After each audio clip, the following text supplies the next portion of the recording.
Oggi ci facciamo un bello spaghetto con curpa. Volete canno, volete un muscardino. Volete fare pure voi?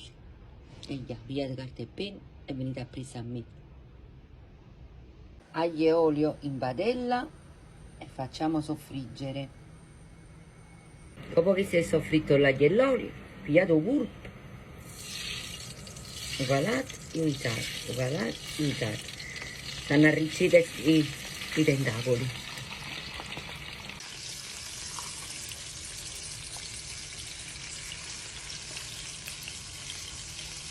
Ecco qua, e adesso li fate soffriggere fino a che diventano rosso. Ecco qua, vedete? Hanno cambiato colore. Adesso buttiamo i pomodorini e facciamo cuocere un quarto d'ora. Rimuovete l'aglio e aggiustate di sale a vostro piacere. Qua vedete, io al pulpo ci ho tagliato la capa e sto facendo a pezzettini piccolini. Qua vedete i pezzettini piccoli?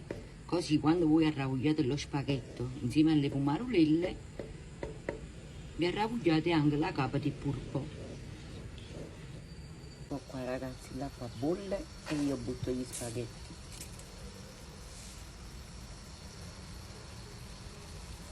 Ecco qua ragazzi, gli spaghetti sono pronti, io li prendo e li metto direttamente nei polpetielli dall'acqua di cottura. Qua ho aggiunto anche un po' di prezzemolo e adesso facciamo mantecare tutto.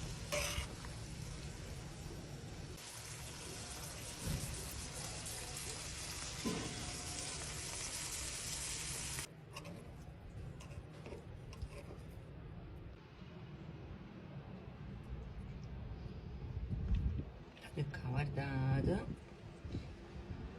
la marmellata di pulpo.